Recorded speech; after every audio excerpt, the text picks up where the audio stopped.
Hi, what's up? How is it going? In today's video, we are going to be looking at how to create a background, in CorelDRAW 2022. As a designer, you needed to really know how to create some things without you going to uh, online to download background for your work or other things like that. So you needed to be creative enough to create a background for your work.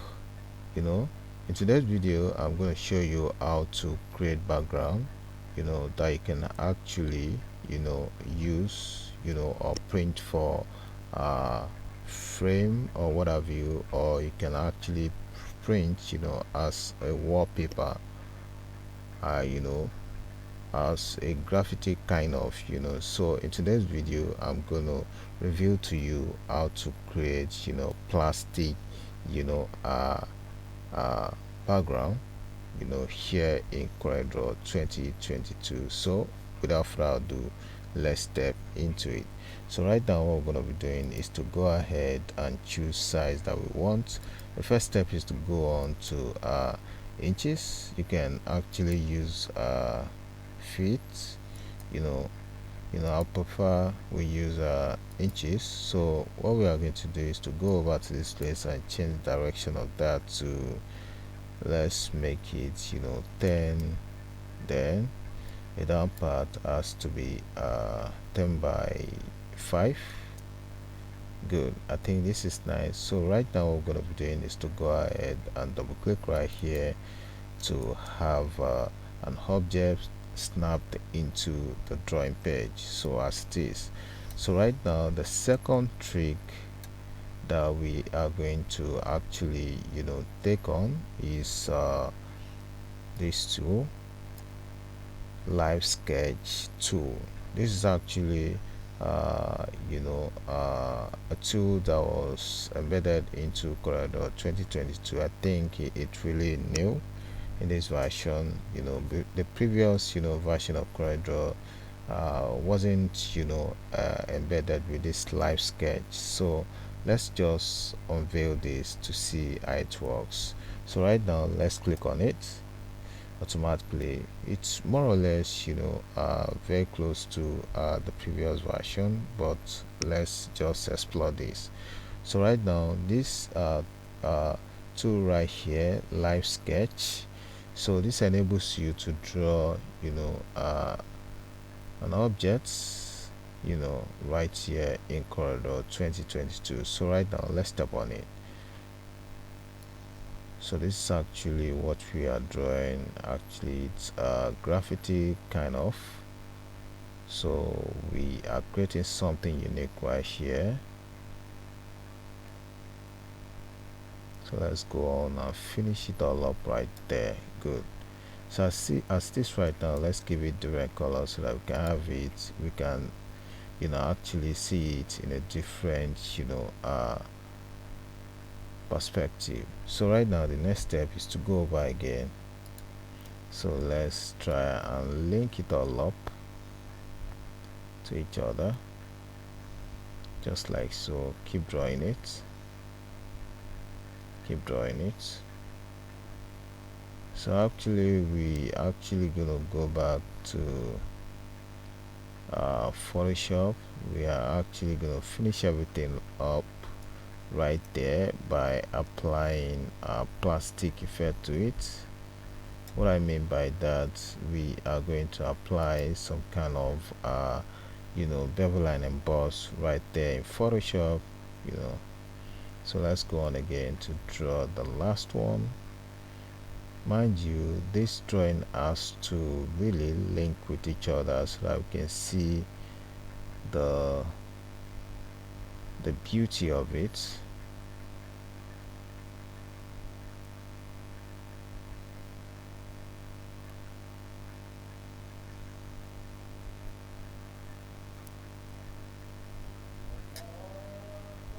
Good. This actually don't link, so we needed to just zoom down so that we can see it clearly. I zoom down. So right now let's go on to the tool. So let's go ahead and draw what we want, sketch out what we want, rather.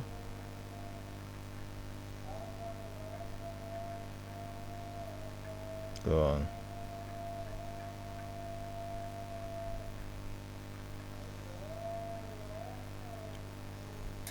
Can you see how crazy the tool is? So right now when we are done with that, so what we are going to do right now is to actually give this a darker color. So let's go on and double click right here.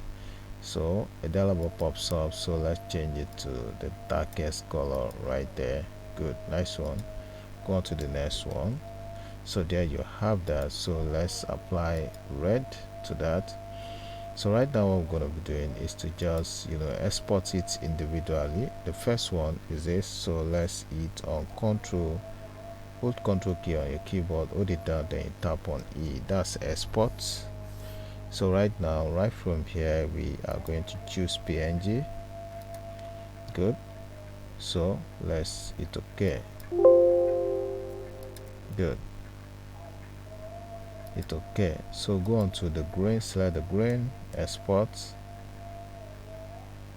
Let's name this second. So export. Good, nice one. Hit OK. Then you go on to the first one, export. So right now that has to be 3. Export. Then go on to the last one, which is the background, export. Then that has to be 4. Good. So as this right now, we are actually presently we are done right here. So let's go on to Photoshop, delete that. So right now let's open, Control O to open up. So let's search for the what we have right here. So select the 3 of them, open. So wait a while for that to open up. Wait a while for that to open up. You just have to be patient with that. Good. Good.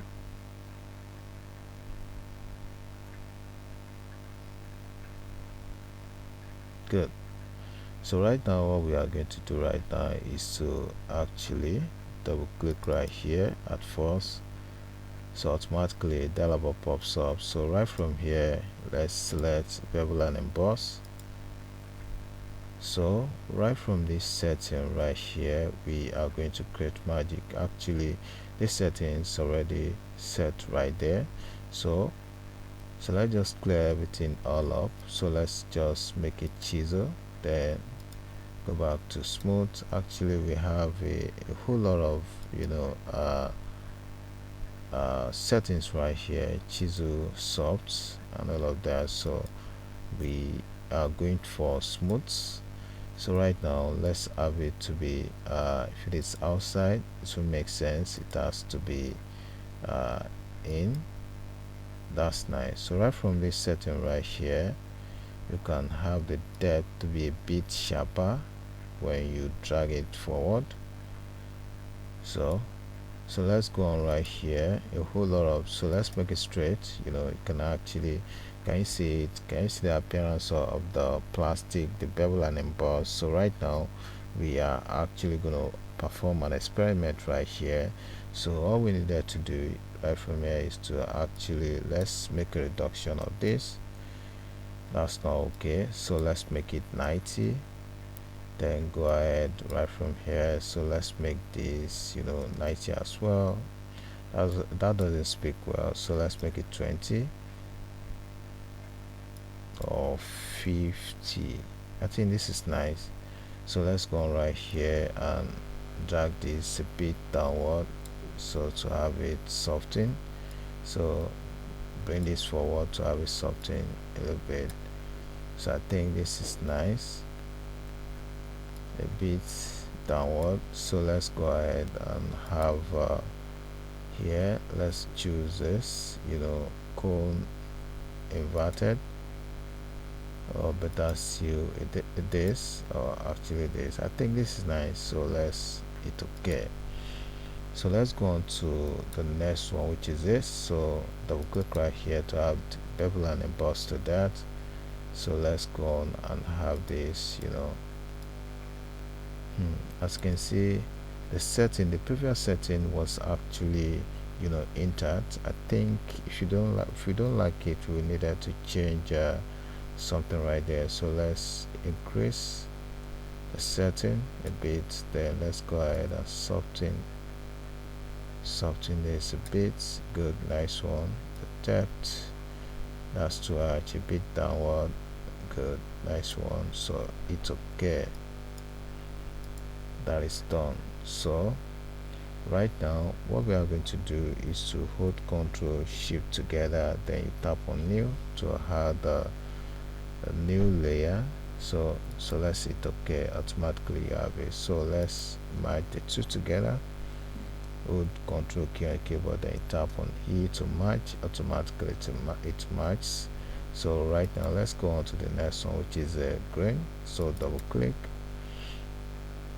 then you go ahead, bevel and emboss.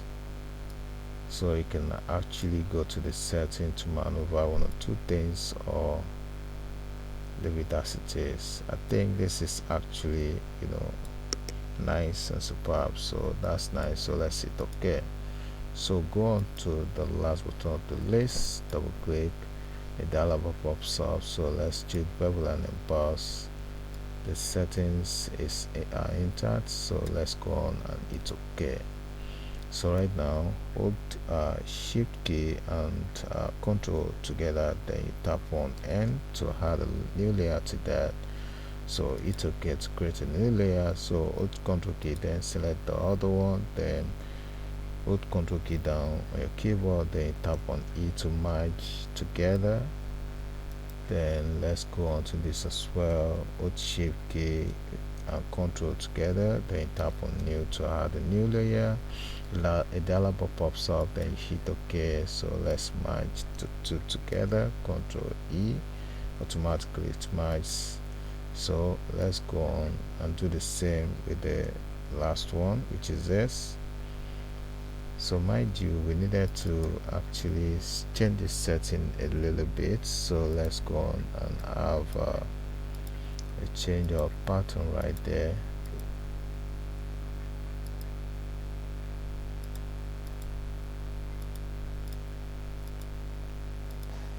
I think this is okay. This will be okay. So let's hit OK. Hold Shift key, Control together, then tap on N to add a new layer. It's okay. Then combine everything.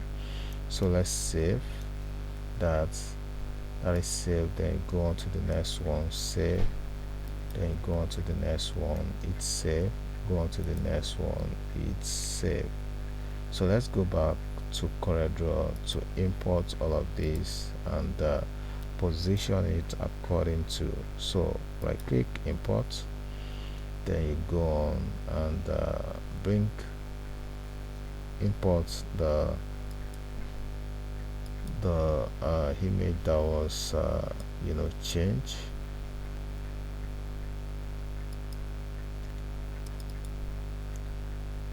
So let's go on and search for untitled, so that we can see everything.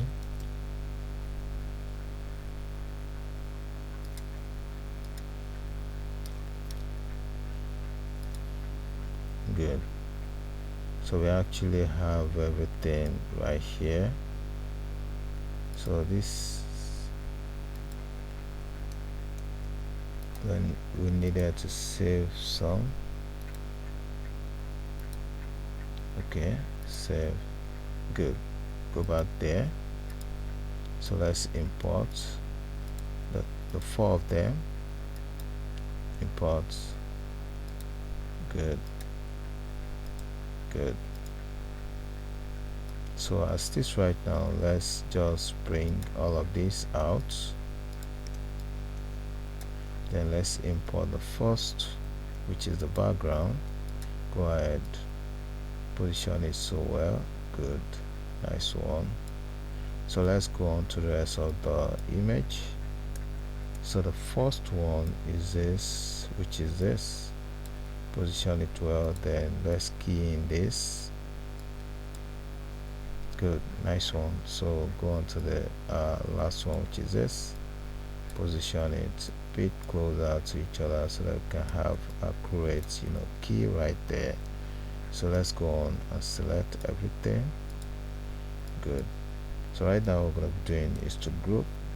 So wait a while for that. So don't let us group. So let's go on and apply shadow to that without any stress. Go on right here, click shadow, and drag to apply shadow to that, just like so. Good. So what we are going to do right now is to reduce the shadow a bit. So let's make it 4, and let's go on and have this to be 90. It's okay. Go on, let's have this to be 90 as well. See the difference. Wait a while for that to open up. I think it's too much, so let's make it 40. Good, a bit closer. Wait a while for that to, nice one. So let's go on and ungroup it right here. Okay, to break objects to pieces, then group it all up. So right now let's Powerclip it right here. Go on with Control key on key, Alt key on your keyboard, then you select that, then position it a bit smaller. So let's zoom down, so let's reduce it a bit. Good. So right now we are actually done with that. So what we are going to do next is to actually make a copy of this. Then let's go on and convert to bitmap. So right from here, let's choose RGB. It's okay. So let's go on and go on to effect, then you locate your, what's it called, adjust, then you click on tone curve. So a dialog pops up. So right from here, let's just pull this all up to add life to that, then bring this a bit downward to actually add light to it as well. This is actually nice. Can you see that? Good, it's okay. So right now let's Powerclip that into place. Go to Alt key, select that, then position it accurately. So let's delete this, we don't need this anymore. So let's zoom up. So as you can see, how creative it is. This is actually a plastic paint created right here in CorelDRAW. We can actually use this for a wallpaper of a restaurant or of an office, or anything you can think of creatively. So here we come to that tutorial. Don't forget to subscribe to my YouTube channel by clicking on the button below subscribe, and don't forget to hit that like button so that other people can benefit from what we have shared so far. As I always say in my channel, see you in the next video. Bye for now.